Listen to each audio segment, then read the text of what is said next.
Raila Amolo Odinga is an epitome of democracy in this country. In the ever-evolving landscape of Kenyan politics, few names command as much deep respect and controversy as Raila Odinga. Raila Amolo Odinga Tosha! There was an element of surprise that Kenyans were ready to embrace him to that point and to that level, especially after the Pentagon embraced him. A statesman, a reformist, and a political enigma. We think that we will arrive at an acceptable solution.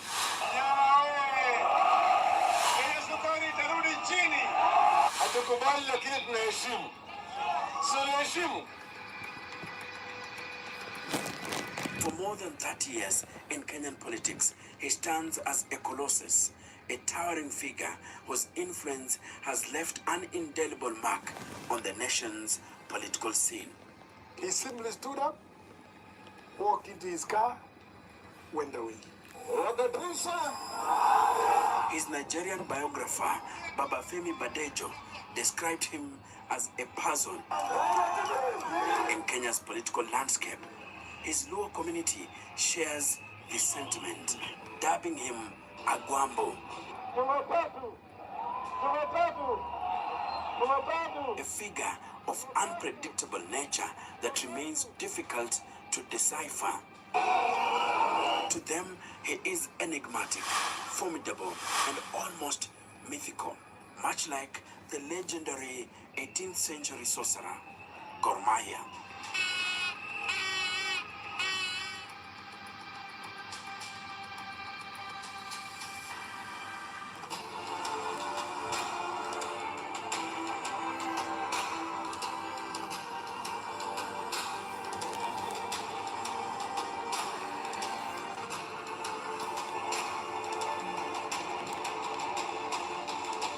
Yes, Ita. Vijana mko tayari? Mko tayari? True to his depiction, the one certainty about Raila Amolo Odinga is his unpredictability.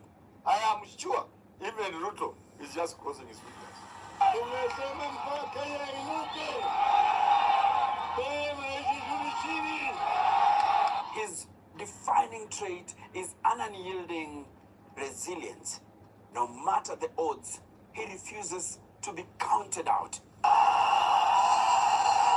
A political daredevil, he masterfully executes complex maneuvers at the very brink of collapse, defying expectations and reinventing himself just when a dramatic downfall seems inevitable.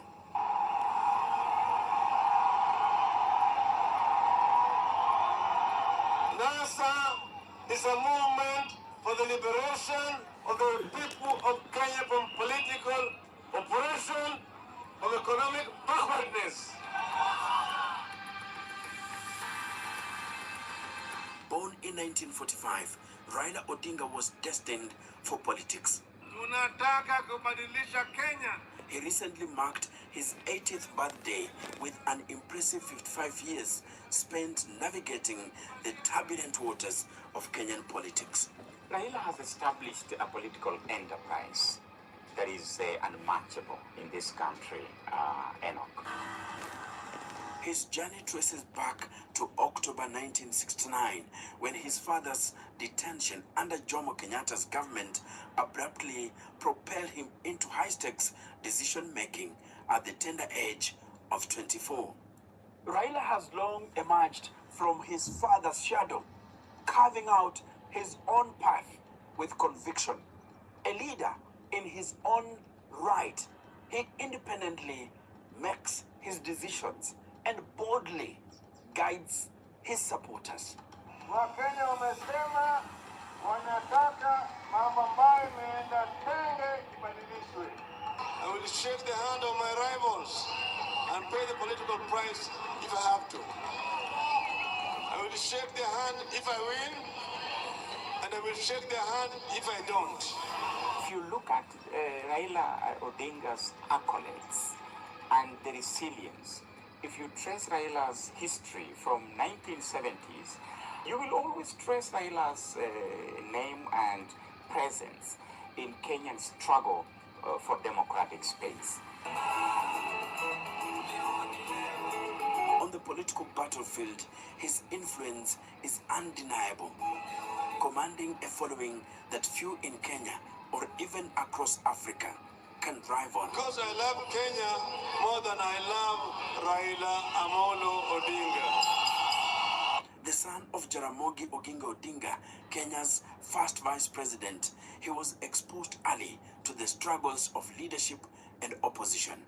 But his path will not be easy.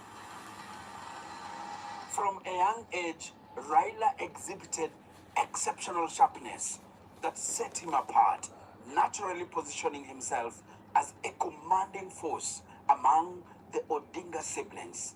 His quick wit and assertive nature often saw him outmaneuvering his older brother, effortlessly stepping into the role of family captain.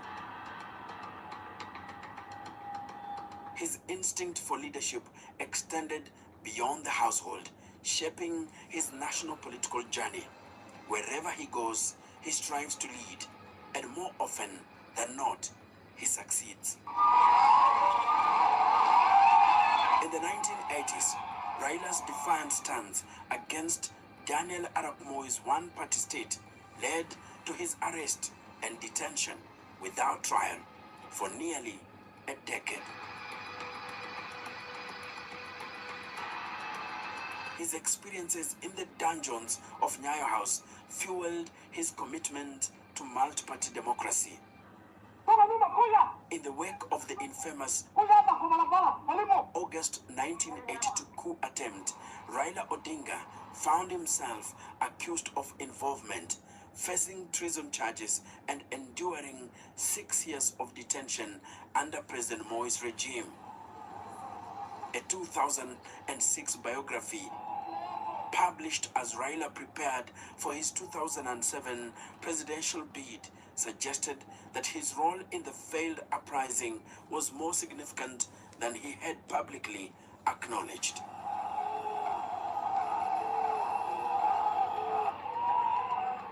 Raila Odinga became so synonymous with the so-called Kenya's second liberation.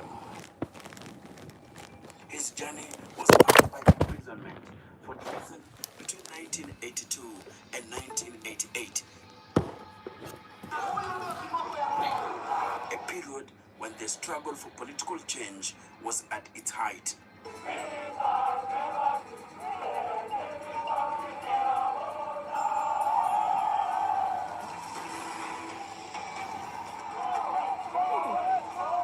And there were many people involved, lawyers, engineers, church people of all denominations, and politicians who were ready to challenge the government because we had seen dictatorships collapse in the Soviet Union. Though released in June 1989, he found himself back behind bars in July 1990 alongside Kenneth Matiba and Charles Rubia for demanding the reintroduction of multi-party democracy. The moment Matiba announced that the meeting at Kamkunji will go on with or without a license, we became marked and they started following us. In my offices, because I used to I used to have a legal practice. I'll be working and a policeman is standing in my office or sitting at the door, grab the chair and sat at the door, not talking, just telling you continue with your work. And they stood there watching every little movement that one was making. So it was not an easy time. I was arrested on the 4th, I think the same day that Matiba was arrested. I had gone to State House Primary School to pick my children, and I noticed the cars that were following. There was, standard 1, I think, and 2. And I remember me telling them I jotted down the number plates of the cars that was following me. And I was living in Gomo Estate. I told them that mark those cars and if you don't if we don't get home, whoever it is, just give them the details of the car, that because I was sure I was going to be arrested. So I drove with these people following me to Gumo Estate. They surrounded the estate. It was not my first arrest. It must have been 10, 15. So I had this sweater always at the ready when, just in case they come. So I wore it, and I opened the door, and when they saw me, of course, they were very angry. So they started, they threw me in the back of Pujo 504, and as a result, they stopped on the road and they really beat me up. They were very angry because I had kept them, I had hidden, and I'd got all this media, that had recorded my arrest. So they really beat me up, and then took me to Nairobi area, traffic headquarters. I never knew there were cells there, but below there are cells, and that's when I learned that Matiba had been there. I understood I was at committee. That I knew I was at committee prison, but I did not know where Matiba was.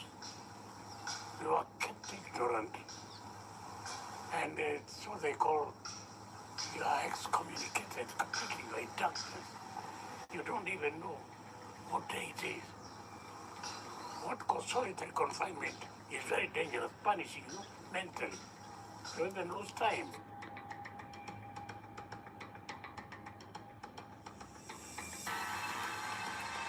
But around midnight, I would say midnight, between midnight and 1 a.m., I was put in a Volkswagen Kombi, a blue one. They opened, and then you are told to lie, behind the driver, along in the middle, but on the floor. And of course, they would go stepping and singing, and taunting you. And the ones who carried me was singing this song, Kanya, Gai, Chia, really by the time they did the rounds, I didn't know which rounds. I had almost passed out, and I was bleeding. But eventually we stopped. Of course, at that time I was blindfolded, and I was completely prepared for death because I couldn't see another possibility of the kind of beatings you received, including on the head. I thought they were definitely not going to release me. So I came to terms, and I started thinking about death, and I thought about death many times during that time because I'd been imprisoned for more than 2 years before, and I'd read books on how to prepare for detention. Tumejumuika, tuko watu wa kutosha, tutaenda Uhuru Park sasa vile litangazwa. We decided that we had to go Kamkunji. First of all, to give people courage, because at that time, to appear in a rally which had been declared illegal, and with that kind of security detail mounted to ensure that people don't take part in the meeting, we were sure, that, a lot of leaders will not turn up, or many people will not turn up. But yet, out there, people were clamoring that come out. Tear gas was being thrown and hurled everywhere. So we said, we cannot let the people down. And we said, okay, well, let's get into this pickup. And as we went, because we know the grounds at the Kampunji had been occupied by the police. So as we went through the Kaloleni, Bama, Majengo, California area, we said, we must see the people, show the people that we had actually gotten into the area, if not to Kamkunji itself. But all of us knew we were going to be arrested. We were sure we were going to end up in a prison or a Thank you for the likes, guys. Many people died. Make sure to Prisons subscribe. had new inmates. The court had new clans to be tried and jailed hastily by willing judges. Foreign missions had new applications from asylum seekers keen to escape and live to fight another day. Upon his release in June 1991, fearing for his safety, he sought refuge in Norway. Hi everyone. The flame of liberation was lit. How and is Moi everyone and Kanu doing? realized that change was inevitable. They called up a conference at KICC He called it KANU National Conference to decide on the constitution. Right? And he had a field day. So he allowed them to speak. A very clever man. He allowed people to ventilate. What do you think? Should we change? Should we not change? He allowed them to ventilate.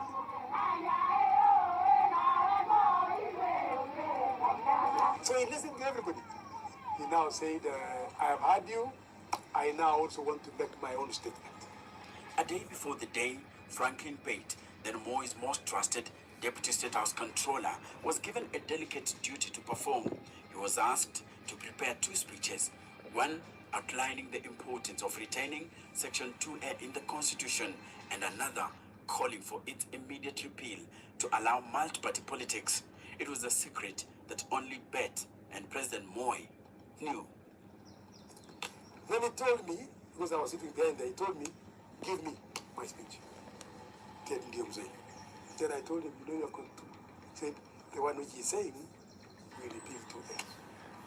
He read his speech, the first pages.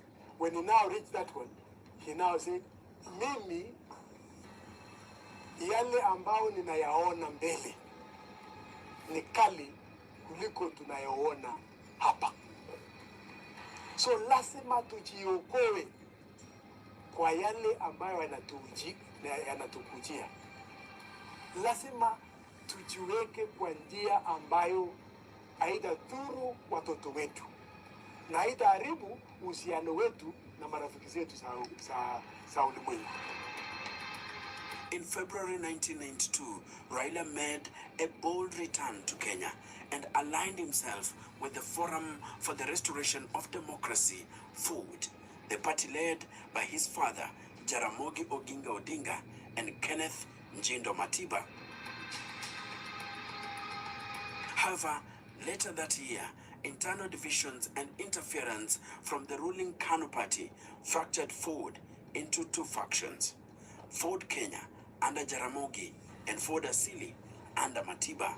They began with us in the Young Turks movement because you remember after the elections, after the breakup of the 2 forts, with FORD Kenya, FORD Asili, Jaramogi leading FORD Kenya, we had that historic meeting at City Stadium where Paul Mwite became the first vice chairman and Wamala Kijana the second vice chairman. I became the secretary general, and that was the beginning of the divisions, because there was among our group who felt that because of the advanced age of Jaramogi, if he didn't make it to the presidency because of age, then the seat would again fall to Kikuyu, and they were not prepared for that. They will say all sorts of things, but that was the truth. They fought very hard to ensure that Jaramogi would not be succeeded by Kikuyu in FORD Kenya.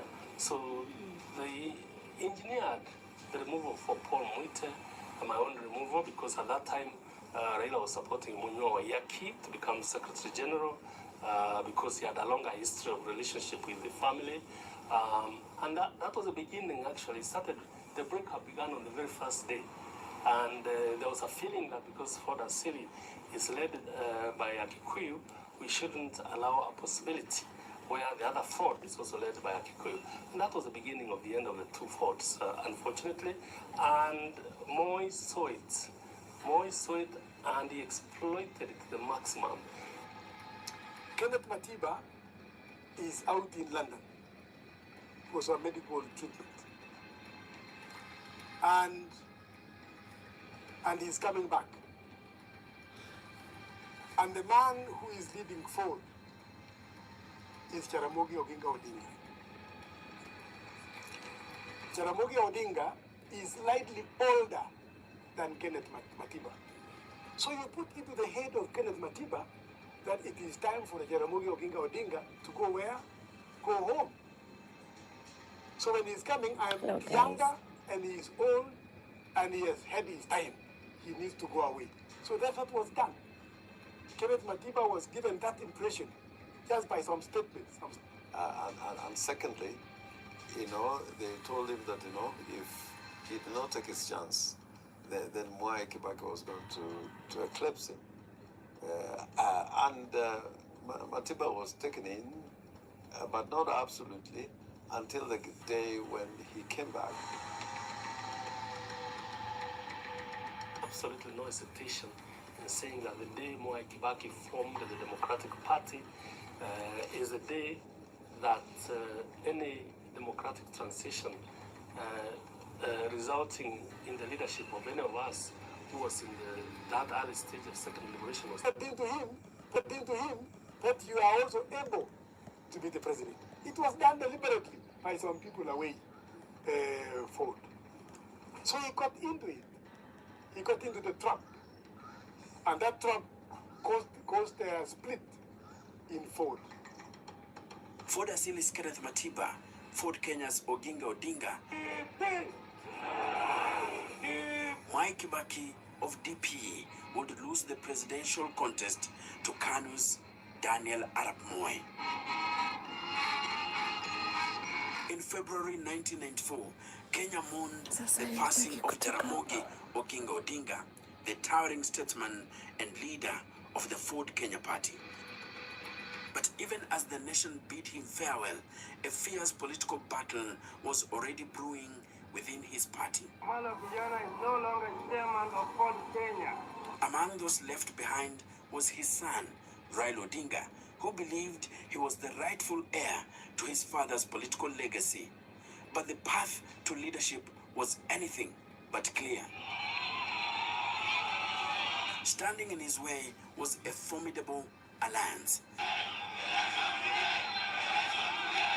Michael Kijana Wamalwa, then one of Jaramogi's two deputy party chairmen, had his own claim to the leadership. By his side were some of the most influential young reformists of the time: Paul Mwite, James Orengo, Anyang' Nyong'o, John Captain, Mahisa Kitui, and Gitubu Imanyara, a group collectively known as the Young Turks.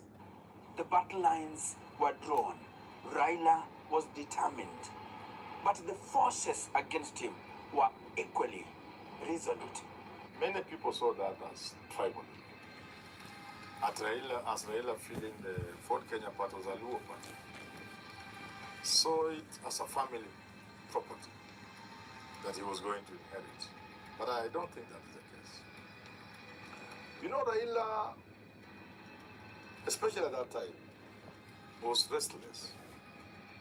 He had spent all his time fighting government and paying for it and detention and all that. He wanted to see things moving. The election of Jaramogi's successor at Thika Municipal Stadium gave Wamala Kijana a decisive win over Raila Odinga. But the celebration was short-lived.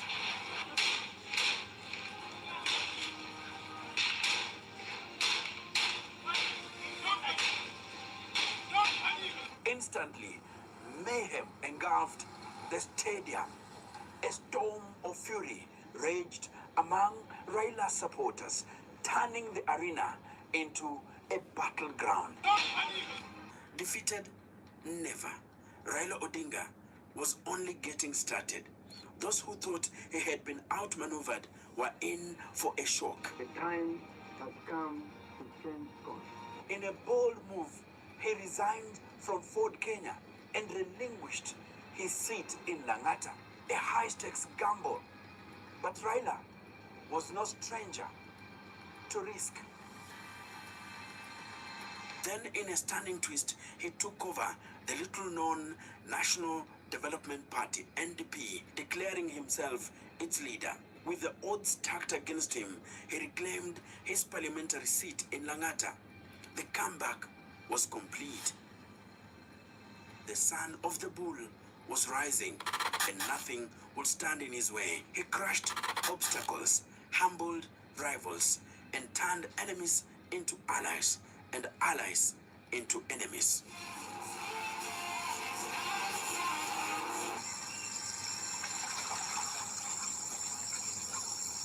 But there was one final mission.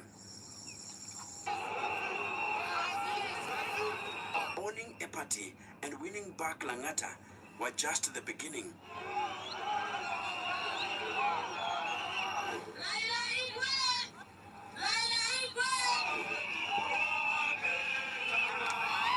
At this juncture, Raila set his sights on something bigger, the soul of the Luo people. When Jaramogi Oginga Odinga took his final bow, the Luo people were left searching for a voice, a champion, a new folk hero to carry their dreams. The battle for his succession was not fought with swords, but in the arenas of intellect, rhetoric, and raw charisma. On one side stood the scholars, James Orengo, Professor Anyang' Nyong'o, men of letters, polished and urbane. They spoke the language of diplomacy, their words sculpted by academia, their mannerisms refined by intellectual rigor.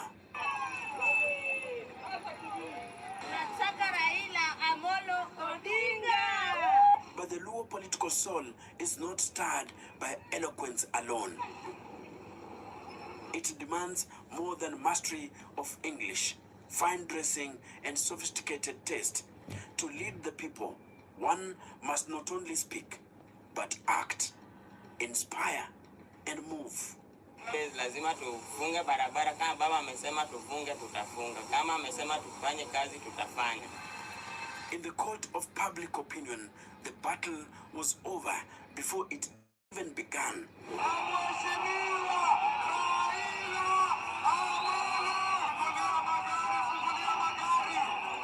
For the Luo, a leader is not chosen by the stroke of a pen, but by the roar of the masses.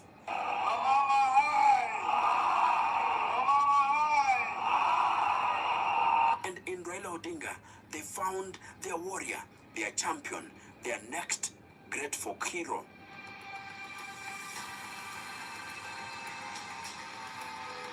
It was in 1997.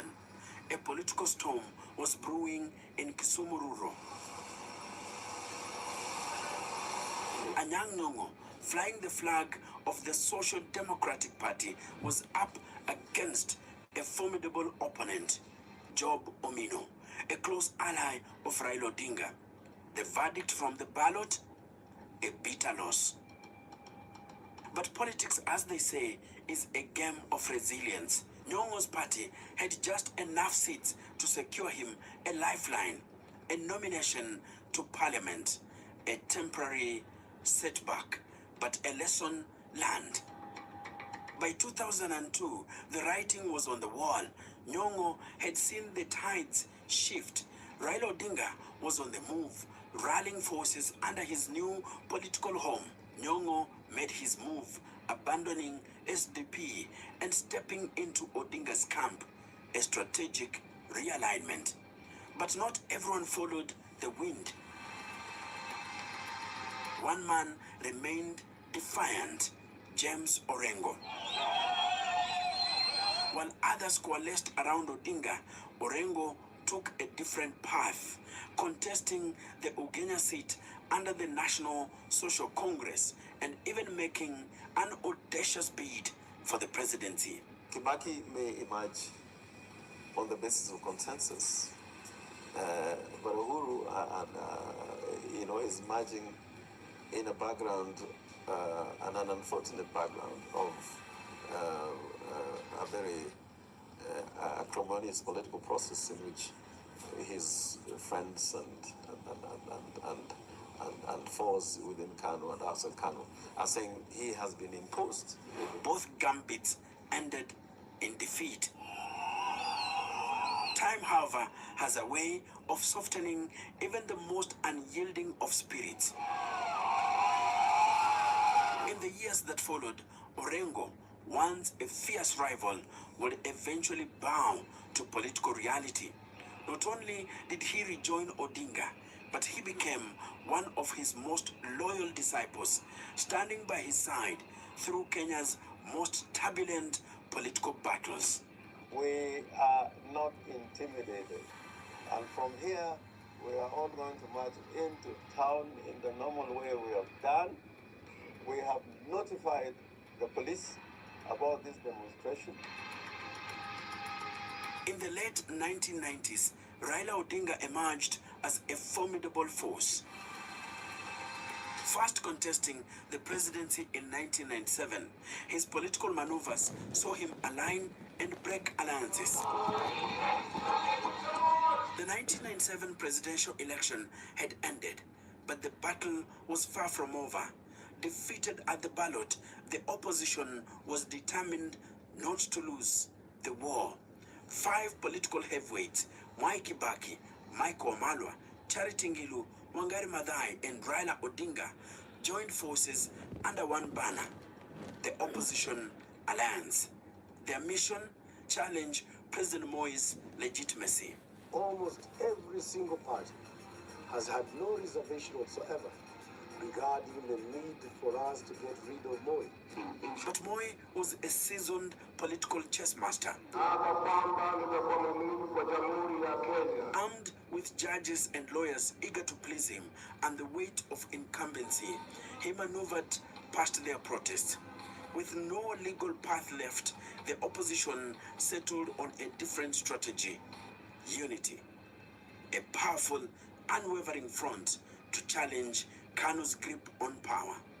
But behind closed doors, not all was as it seemed. Even as opposition leaders charted a new course together, one of their own was already in secret talks with Moi. Raila Odinga, ever the strategist, was forging a separate path. And then whispers turned into headlines. The country woke up to a new phrase: cooperation. A mysterious political union between Moi's KANU and Odinga's NDP. Some were shocked, others saw it coming.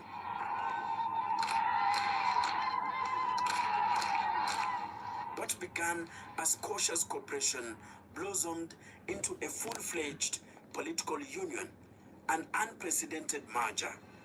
New KANU was born. With this alliance, Odinga found himself at the heart of power, securing not only a cabinet position in Moi's government, but also the influential role of Secretary General within KANU.